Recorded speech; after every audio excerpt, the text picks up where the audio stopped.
박수 받아주세요.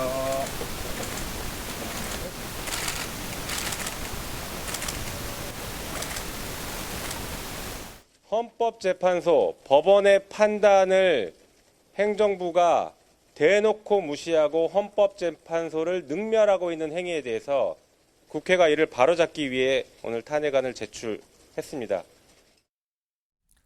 자, 영상으로 먼저 확인해봤습니다. 이로써 윤석열 정부 들어서 야당 주도로 탄핵 소추안이 발의된 게 30번째를 오늘로 기록하게 됐습니다. 30번째입니다.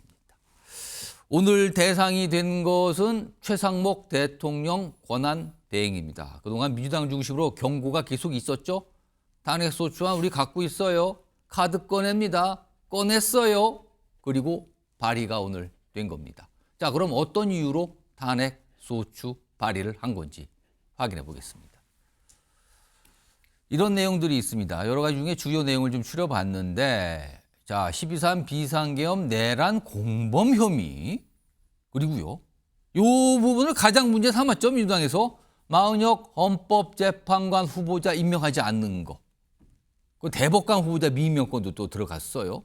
그다음에 내랑 상설특검 임명 불이행. 최근에 또 이 상설특검 뭐 통과된 것도 있는데 그 앞서서 또 상설특검이 있었거든요.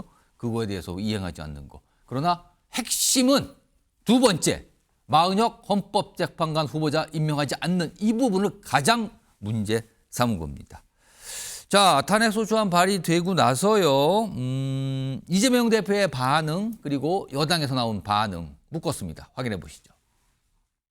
헌법재판소가 판결로 확정한 헌법 수호 의무를, 즉 헌법재판관 임명 의무가 있다는 판결을 지금 3주째 무시하고 있는데, 헌법을 지켜야 될 공직자의 책임, 그중에서도 최고 공직자가 헌법을 이렇게 무시하면 이 나라가 질서가 유지될 수 있겠느냐, 막 그런 생각이 강하지 않나 싶습니다. 민주당 이재명 대표가 기어이 30번째 탄핵 소추안을 발의했습니다. 이는 최상목 권한대행 개인에 대한 겁박을 넘어 나라 전체를 절단내겠다는 의도와 다름없습니다. 정가 사범이자 12개 범죄 혐의자 이 대표는 이제 국정을 파괴하는 테러리즘의 길로 완전히 접어들었습니다. 동네 건달도 하지 않을 치졸하고 존스러운 행태입니다. 국민의힘에서는 뭐 굉장히 뭐 강한, 그리고 어떻게 보면 또 거칠기도 한 표현까지 들어내면서 뭐 반발을 하고 있었군요, 오늘요.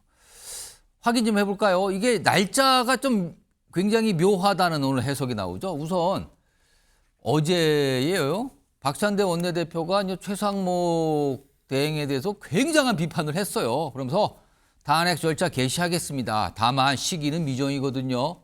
개시합니다. 이렇게 꺼내놨어요. 기정사실화 됐죠. 발의에 대해서. 다만 시기에 대한 언급은 없었어요. 그런데 어제 오후에 헌법재판소가 한덕수 국무총리 탄핵 심판 선고를 24일 날 오전 10시에 합니다. 공개를 합니다. 알린 거예요. 그리고 나서 오늘 민주당 주도로 야당, 5개 야당이 최상목 권한대행 탄핵소추안을 발의한 겁니다. 요 얘기 좀 해보겠습니다. 요 시점에 관한 여러 가지 오늘 얘기가 나오는데, 자, 오늘 두 분 모셨습니다. 최경철 매일신문 편집위원 나와 계시고요. 서영주 맥정치사회 연구소상 자리하고 계십니다. 안녕하십니까? 네, 안녕하십니까? 우선 최경철 위원. 네. 한덕수 국무총리 선거가 다음 주 월요일 24일이에요. 그럼 이날따라 뭐 선거 결과가 어떻게 나올지 모르겠습니다. 만약에 기각이 되면 직무 복귀잖아요. 그럼 최상목 권한대행은 권한대행을 띄게 됩니다. 그렇다면은 최상목 권한대행에 대한 탄핵소추 자체가 의미가 없을 수 있다는 얘기가 나오는데 오늘 왜 발의를 한 걸까요? 이게 날짜가 한덕수 국무총리 이 선고 날짜가 잡혔는데. 그만큼 민주당이 지금 헌재를 바라보는 눈길이 급하다는 거죠. 지금 제가 지난주에 뭐 법조인 몇 분한테 현직 판사한테도 여쭤보고 했는데, 이게 헌법재판관들이 지난번에 박근혜 대통령 그 탄핵 인용할 때 8대0으로 나왔죠. 그거 모두 다 기억할 겁니다. 그게 처음부터 끝까지 일관되게 8대0으로 처음 계속 갔답니다. 그것은 뭐 어떤 의미냐? 헌법재판관들도 여론을 굉장히 많이 본다는 거죠. 그 당시에 박근혜 대통령 탄핵 반대를 하는 여론이 10%대에 머물렀습니다. 아주 형편없었다는 거죠. 예. 그러니까 당시에 헌법재판관 일부는 박근혜 대통령 임명한 분이 계셨죠. 예. 한데 그분도 탄핵 기각해야 된다고 말을 못 한답니다. 말을 못 했답니다. 왜냐하면 그 분위기에서 탄핵 기각을 해야 됩니다. 이거 좀 문제가 이 말을 하지 못한다는 분위기가 있었는데 예. 그만큼 그런 분위기라는 게 굉장히 센데 근데 지금 헌법재판소 8인의 재판관들의 분위기가 처음에는 8대 0에서 지금 한 분씩 한 분씩 견해가 바뀌고 있다는 얘기가 들리고 있습니다. 오, 그 일각에서 이렇게 약간 소문처럼 나오는 뭐 몇 대 몇 이거 지금 말씀하시는 그렇습니다. 건가요? 처음에는 8대 0 일방적이었다가 이제 대통령께서 그대로 활용점정을 찍은 게 서울중앙지법에서 대통령을 석방을 했죠. 석방을 하면서 여러 가지 형사사법적 절차도 문제 삼았지만 예. 대통령이 받고 있는 혐의에 대한 공수처의 수사 자체도 이것은 무언가 다른 판단을 받아봐야 된다. 그렇게 쥐기현 부장판사입니까? 그분이 예. 그렇게 판시를 했죠. 그렇기 때문에 분위기가 많이 변했습니다. 그렇기 때문에 이 분위기가 바뀌었다는 게 알려지면서 민주당이 지금 굉장히 지난주부터는 이번 주도 그렇고 굉장히 강하게 나오기 시작했죠. 그렇습니다. 그렇기 때문에 지금 헌재를 압박하기 위한 것이다. 지금 마은혁 재판관이 빨리 들어가서 그걸 하기 위해서는 지금 이 모든 사람을 다 탄핵시킬 수 있다. 지금 이것을 거부하는 사람은 이렇게 헌재를 강하게 압박하면서 가는 것이다. 지금 실제 저 탄핵 소추의 진짜의 정치적 의미는 최상목 권한대행을 향한다기보다는 헌재를 그렇습니다. 향하고 있다 이렇게 그렇습니다. 보시는 거예요. 왜냐하면 실익이 없지 않습니까? 다음 주 월요일 날 한덕수 국무총리가 돌아와 버리면 예. 사실 한덕수 국무총리도 이제 다시 임명을 하지 않을 터인데 예. 그럼 지금 그 최상목 권한대행을 탄핵하는 것이 아무 이익이 없는 것인데도 이렇게 하는 것은 예. 헌재를 압박하기 위한 것이다. 앞으로 무슨 일이 일어날지 모른다. 헌재가 만약 이런 식으로 간다면 이것에 대한 강력한 메시지를 민주당이 헌재를 향해 보낸 것이다. 이렇게 저는 보는 겁니다. 자, 이 사안과 관련해서 민주당 내부에서도 이거 탄핵 소추안 발의는 조금 회의적으로 보는데요. 약간 부정적인 시각들이 좀 나왔어요. 그중에 한 명의 목소리 좀 들어보겠습니다. 저도 최상목 대행의 그 마은혁 임명 안 하는 것 등을 포함한 여러 가지를 봐서 뭐 탄핵감이지요. 그렇지만 지금의 정국이나 또는 정무적인 상황에서 예. 탄핵으로 가는 것이 과연 꼭 유리할까? 또 지금 불안정한 이 국정 운영의 여러 가지 상황으로 봤을 적에도 꼭 그게 가장 바람직한 길일까 하는 데에 대해서는 다소 좀 회의적입니다. 자, 소영주 소장님. 소영주 소장님은 저 민주당 쪽 내용을 좀 많이 읽고 계시니까 일단 이게 오늘 여러 가지 지적을 받는 게 여러 가지지만 크게 보면 두 가지예요. 일단 30벌째 탄핵 소추다. 그러니까 줄탄핵의 연장선으로 오늘 또 하나 나왔다. 이게 하나 지적이 있고요. 그리고 또 하나는 방금 제가 최영철 위원께 질문 드린 똑같은 내용이에요. 만약에 월요일 날 한덕수 총리 탄핵 심판 선고가 잡혀 있는데 여기에서 만약에 선고 결과 기각으로 나와서 한 총리가 직무 복귀하게 된다면 최상목 권한대행은 권한대행에서 바로 물러나는 거예요. 그러면은 최상목 권한대행을 탄핵 소추하는 의미 자체, 실익 자체가 없는데 조금 기다렸다가 만약에 그 월요일 날 나오는 결과를 보고 그 이후에 발의하든가 하지 왜 굳이 오늘 발의하는가 이런 지적입니다. 이거 어떻게 봐야 됩니까? 첫 번째 뭐 이제 그 30번째 탄핵 예. 발의에 대한 정치적 부담. 근데 사실상 이게 이제 프레임에 갇힌 거거든요. 사실상 들여보면 30번째 탄핵이 아닙니다. 탄핵 소추 의결이 된 거는 18번째죠. 그렇죠. 18번째가 하는 것이고 예전에 뭐 발의했다가 철회하고 발의했다가 그런 게 철회한 많이 꽤 것까지 있습니다. 다 합한 게 12번이 더해서 30번이라고 하는 건데 따지고 보면 실질상 윤석열 정부에서 거부권은 윤석열 대통령이 25번, 한덕수 총리가 5번, 그다음 최상목 권한대행이 9번. 그러면 지금 따지고 보면 거의 뭐 한 39번 되나요? 그 따질 것도 아닙니다. 국정마비를 누가 더 책임 있는지에 대해서는 윤석열 정부가 있는 것인데 민주당이 이런 이 탄핵에 대한 정치적 부담의 프레임에 갇혀 있는 상황. 예. 그게 첫 번째 조금 여러 가지 비판의 대목인 것 같고요. 두 번째 최상목 권한대행이 굉장히 고약한 태도를 보이는 이유는 뭐냐면 공직자로서 헌법과 법률을 준수하려고 노력하지 않고 정치적 판단하는 겁니다. 민주당이 탄핵에 대한 정치적 부담이 있으니 내가 헌재에서 위원이라고 함에도 불구하고 내가 이거를 안 지킨다고 해서 나를 설마 탄핵할 수 있겠어? 민주당이 정치적인 부담을 감내할 수 있겠어? 지금 이런 태도를 일관해 왔거든요. 어떻게 대한민국의 공직자가 헌법을 준수하고 법률을 준수함에도 불구하고 예. 헌재가 마흔역 재판관 임명을 하지 않으면 위헌이다 예. 라고 지적을 하고 기속력을 가지고 강제했어요. 근데 권한대행이라는 분께서 헌법 자체를 아예 그냥 무시해버립니다. 예. 이걸 통상 우리가 헌정유진이라고 하죠. 헌정을 유진하게 되면 어떡하죠? 거기에 대한 책임을 져야죠. 공직자입니다. 그렇기 때문에 민주당이 최상무 권한대행을 진즉 탄핵을 했어야 됨에도 불구하고 정치적 부담감 때문에 조금 강단이 있는 결정을 못했다. 저는 그런 부분을 지적하고 싶은 거예요. 오히려 빨리 했어야 되는데 이제 그렇죠. 와서 한 거다. 이제 와서 한덕수 총리와의 예. 선거 일정과 엮이다 보니까 예. 여러 가지 비판이 있는 것입니다. 그럼 그래서 이제와 좀 늦은 김에 차라리 다음 주 월요일 결과를 보고해도 되지 않았을까요? 제가 본 거는 발의를 빨리 하자고 하는 부분들은 예. 지금 현재 최상목 권한 대행의 자리에 있는 행위들에 대한 소추안을 가지고 국회에 제출하게 되면 그 기속력 자체가 예. 거기에 뭉깁니다. 그러니까 당연히 월요일 날 선거가 나기 전에 지금 발의를 해서 최상목 권한 대행은 100번을 탄핵이 돼도 예. 마땅한 분이에요. 지금 제가 봐서는. 왜냐하면 헌법과 법률을 이런 식으로 대놓고 무시하는 분을 그 공직에 놔둬서도 안 되고 예. 그리고 그걸 공직에 놔두지 말라고 국회 법에 탄핵에 대한 법률적인 근거를 둔 것입니다. 그러면 이 부분은 정치적인 고려, 그다음에 한덕수 총리의 돌아오는 함수관계, 이건 고려 대상이 아니다. 대한민국 헌법과 법률을 바로 세우는 입장에서는 진즉 탄핵을 했어야 되고 이 부분에 대한 발의는 뭐 빠른 것도 아니고 어떤 그 관계성이 연기된 것도 아니기 때문에 저는 이 부분에 대해서는 민주당이 좀 강단 있게 눈치 보지 말고 그 법률에 대한 탄핵 소추에 대한 그 의미를 예. 제대로 이행하는 그런 작업들을 추진해야 된다고 저는 보고 있습니다. 형철 의원, 지금 화면에 나갔어요.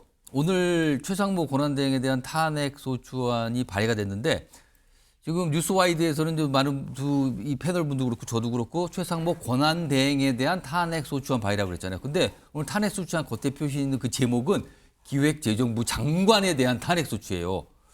이거 의결 정족수 부분도 의식한 걸까요? 뭐 그런 것 같습니다. 지난번에 한덕수 총리를 예. 탄핵 소추할 때도 150명이냐, 예. 3분의 2냐. 그게 이제 총리 자격으로 탄핵을 하는 것이냐 아니면 대통령 권한대행이니까 대통령에 준하는 자격에 대한 그렇습니다. 탄핵 소추냐 이거 갖고 쟁점인데 이번에는 그걸 좀 명확하게 하려는 그렇습니다. 걸까요? 이번에도 국무총리, 부총리 자격으로 기획재정부 장관 자격으로 그 자격이다. 예, 그렇게 가는 것 같습니다. 그런데 제가 민주당 뭐 자세히는 잘 모르지만 예. 민주당 몇몇 의원들한테 여쭤보니까 그 지난 뭐 이틀 전에 심야 의총을 했었죠. 밤 9시에 그렇습니다. 의총을 했었죠. 예. 그때 사실 조금 그 한덕수 총리에 이어서 최상목 대행까지 탄핵하는 것은 조금 후폭풍을 맞을 수 있다는 의견이 좀 있었다고 봅니다. 의총에서. 그러니까 의총에서 명확하게 결론을 못 냈죠. 지도부에 일임하겠다. 이거 예, 앞으로 예. 이게 어떤 후폭풍이 불어올지 모르니까. 예. 사실 민주당은 비명 행사 이런 말이 있어서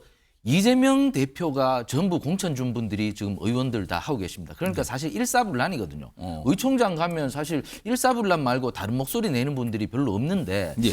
그저께 의총은 약간 미묘한 기류가 흘렸거든요. 이거 이렇게 가면은 지금 안 그래도 지금 8대0 나와서 지금 우리가 탄핵한 사람들 전부 다 지금 기각됐다. 예. 그래서 후폭풍이 만만치 않은데 지금 경제가 어려운데 최상목 대행까지 탄핵 소추를 해버리면 또 다른 여론의 후폭풍이 맞고 만약에 조기 대선 가서 예. 중도층이 돌아서면 어떡하나 이런 의견도 있단 말입니다. 그래서 그날 의총에서도 몇몇 분들이 그런 뉘앙스로 표현을 했고 그래서 그날 결론이 뭐 안 났다고 그러는데 예. 그런데 지금 제가 아까도 말씀드렸다시피 헌법재판소 재판관들의 마음이 지금 상당히 많이 돌아섰다. 그렇기 때문에 민주당이 지금 이렇게 강성으로 가지 않고는 예. 헌법재판소의 판결을 장담할 수 없다. 그러니까 민주당이 원하는 탄핵 인용이라는 결론을 만들어낼 수 없기 때문에 예. 이렇게 갈 수밖에 없는데 민주당이 이 길을 간다면 정말 중도층의 민심 위반을 어떻게 감당해낼지 지금 그리고 이 모든 것이 이재명 대표의 사법 리스크를 벗어나려는 그러한 시도다. 예. 이런 프레임에 갇혀 있는데 그 프레임을 점점 더 강화시킨다면 민주당이 과연 이재명 대표로 대선을 어떻게 치를 것인지 좀 걱정되는 부분이 큽니다. 오늘 민주당 주도로 야당이 최상목 권한대행에 대해서 탄핵소추안을 발의했죠. 동시에 최 대행을 공수처에 또 고발도 했습니다. 그 모습 영상이 준비돼 있어요. 확인해 보겠습니다.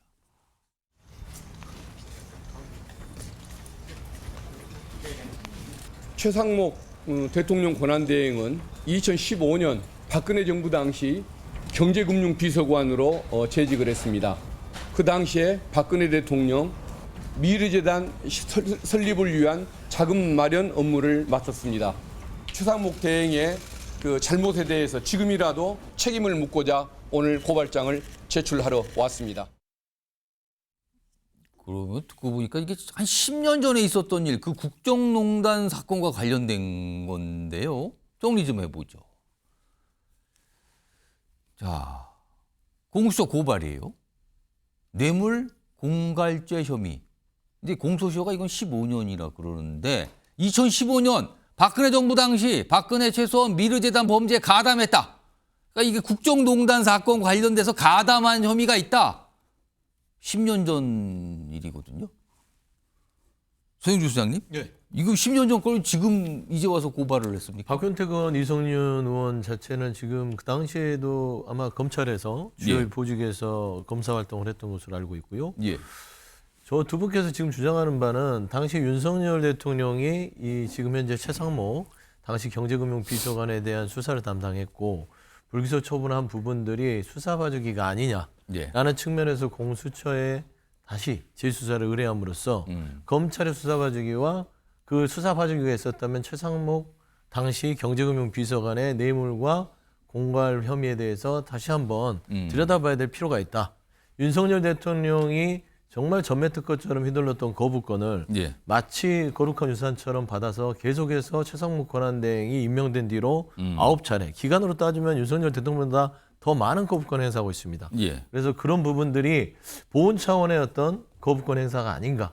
특히나 마흔형 그걸 지금 뒤늦게 약간 의심하기 시작한 거예요, 민주당이. 그렇죠. 그러면은 도저히 뭐 납득이 안 되잖아요. 그리고 헌재에서 기속력을 갖는 강제성에 대한 예. 마흔형 재판관 후보자에 대한 임명 자체도 이렇게까지 본인 스스로 법적 책임을 부담하면서 지금 그 거부하고 있거든요. 예. 거기에 지금 내란특검법에 대한 그 상설특검입니다. 상설특검에 대해서 수사 요구안을 보내면 예. 대통령 자리에 있는 권한대행은 즉시로 지체 없이 후보 추천에 대한 의견을 줘야 됨에도 불구하고 그 의무도 다 하지 않았기 때문에 그런 부분들을 다 고려했을 때는 윤석열 대통령을 비호하려는 것들이 10년 전에 그 수사 과정과 연계되어 있다는 의혹을 지울 수 없다고 판단한 것 같습니다. 최영철 의원은 10년 전 사건인데 지금 고발하는 거. 지금 서영주 소장께서는 최근 사항을 보니까 이거 뭔가 보훈 차원 아니냐. 그때 뭐 봐준 거 아니냐. 뭐 이런 냄새가 난다. 그래서 고발 좀 해보겠다. 이런 설명인데 지금요. 아니 뭐 죄가 있으면 처벌 받아야죠. 최상목 대행도 뭐 10년 전에 그 죄가 있다면 예. 지금 공소시효가 남아 있다면 마땅히 지금 조사받고 15년이니까 5년 남았다는 그렇습니다. 거네요. 5년 동안 뭐 조사받고 뭐 처벌 받아야 되겠죠. 그러나 당시의 상황을 다시 되돌려 본다면 당시에 박영수 특검이 사차치 훑었습니다. 사차치 훑고 나서 황교안 당시 그 대통령 권한대행이 특검 연장 안 해줘서 서울중앙지검이 고스란히 받아서 또 사사치 훑었습니다. 결국 서울중앙지검이 박근혜 대통령 구속 기소했습니다. 예. 대통령도 당시 중앙지검 구속 기소했는데 그러면 그때 뭐 비서관밖에 안 되는 그렇죠. 사람 같다가 비서관이었어요. 그러니까 저 사람은 그때 죄 있었으면 바로 구속이었겠죠. 바로 구속이었는데 그때 뭐 아무것도 없었다면 지금 뭐 나올 게 있겠습니까? 뭐 그 앞에 박영수 특검도 모든 것을 사사치 훑었고 그리고 서울중앙지검도 사사치 훑었는데 그것이 아직까지 나오지 않고 남아있다는 것은 사실 뭐 일반인의 상식으로는 헤아리기 어렵다. 그렇기 때문에 지금 최상목 대행이 미운 털이 박혀서 저는 그 민주당이 보기에 너무 그렇습니다. 미운 거라 지금. 그러니까 그겁니까? 저건 사실 무고에 가까운 것이라고 볼 수밖에 없고 그러니까 지금 민주당이 너무 과도한 행동을 하고 있거든. 지금 이렇게 10년 지난 사건까지 들썩인다면 이건 사실 누가 봐도 상식에 맞지 않는 것이라고 생각할 텐데 민주당이 이렇게 할 수밖에 없는 것은 급하다. 몹시 급하다. 이렇게 볼 수밖에 없겠습니다. 일단 첫 번째 이슈로 최상목 권한대행에 대한 야당의 탄핵소추 그리고 그와 관련된 내용을 쭉 설명해 드렸어요.